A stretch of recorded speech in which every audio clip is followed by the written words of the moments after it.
Hello friends, मैं हूं advocate Nitish Banka. आप हैं मेरे YouTube channel let's speak legal में। आज मैं आपके सामने एक बहुत ही बेहतरीन वीडियो प्रस्तुत करने जा रहा हूं।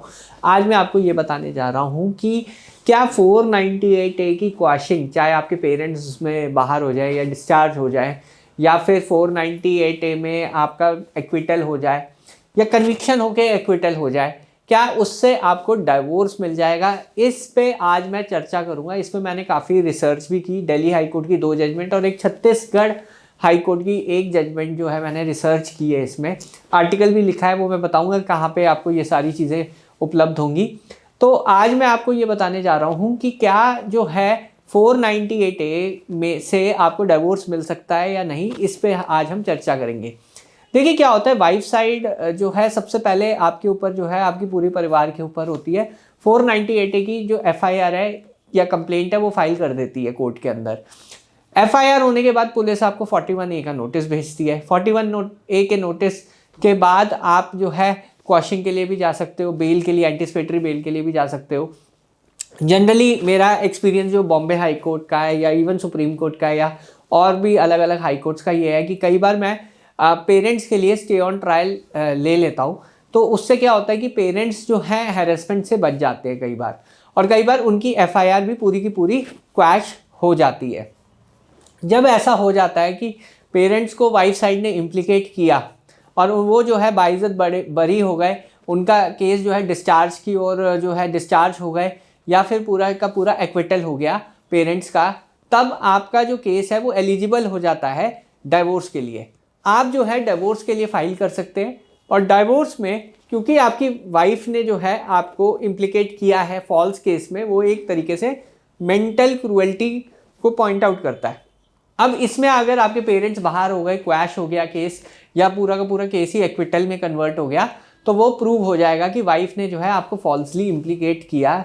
ऐसे केसेस में पेरेंट्स को इम्प्लीकेट किया, वो अपने आप में ही जो है क्रूएल्टी को दर्शाएगा। तो ऐसे में आपको जो है पूरा का पूरा एक्विटल अगर मिल जाता है या डिस्चार्ज मिल जाता है या क्वैशिंग हो जाती है आपकी, तो ऐसे में आपको जो है डाइवोर्स बिल्कुल मिलेगा। अब क्या होता है कि कई बार 498A की प्रोसीडिंग्स में 5-6 साल लग जाते हैं, और कई बार ये जल्दी भी हो जाता है। अगर आप पेरेंट्स की क्वैशिंग के लिए जा रहे हैं, स्टे ऑन ट्रायल ले रहे हैं, और फिर पेरेंट्स की क्वैशिंग अगर आप करा देते हो तो 1 या 2 साल में आपको इसमें रिजल्ट्स मिल जाते हैं। तो उसके बाद अगर आप डिवोर्स फाइल करें तो ज़्यादा आपके लिए फ़ायदेमंद होगा। ये स्ट्रैटेजी कई बार काम की है और कई हाई कोर्ट की जजमेंट है। 2 दिल्ली हाई कोर्ट की जजमेंट मैंने इसमें स्टडी की थी। एक में ये हुआ था कि एक्विटल हो गया था, सेशन जज ने जो है एक्विटल कर दिया था, ट्रायल कोर्ट ने कन्विक्ट किया था, सेशन जो जज ने एक्विट कर दिया था, और वाइफ ने चाहे 498A की अपील फाइल की थी, पर कोर्ट ने यही कहा था कि अभी जो है पेरेंट्स और जो हस्बैंड है वो एक्विटेड है 498A के चार्जेस पे। तो कोर्ट ने जो है उस ग्राउंड पे डिवोर्स ग्रांट कर दिया था।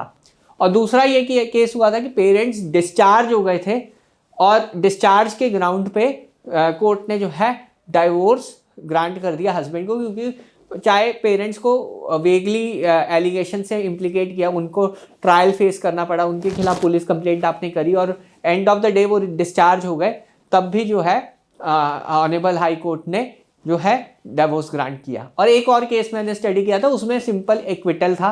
एक्विटल अगर हो जाता है आपका 498A में, तो वो as an additional evidence honourable high court consider करके आपको डिवोर्स ग्रांट कर सकता है।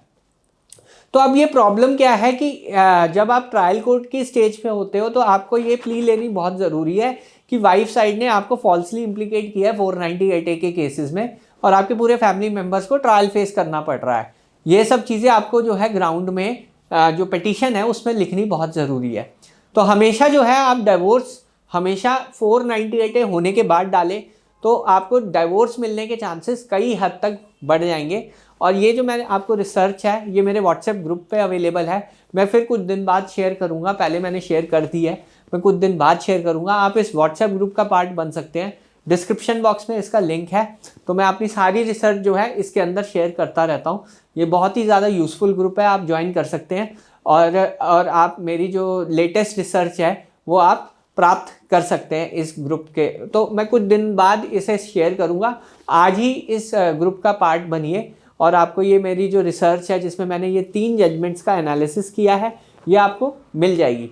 तो आपको बात पूरी समझ आ गई होगी अब तक कि कैसे जो है डिवोर्स आपको कब फाइल करना चाहिए और किस चीज़ में ज़्यादा बेनिफिट होगा, ये चीज़ मैंने आपको समझा दिया है। बहरहाल वीडियो देखने के लिए बहुत बहुत धन्यवाद। अगर आपको ये वीडियो पसंद आई है तो प्लीज़ मेरे चैनल को सब्सक्राइब कीजिए, वीडियो को लाइक कीजिए। धन्यवाद, थैंक यू वेरी मच।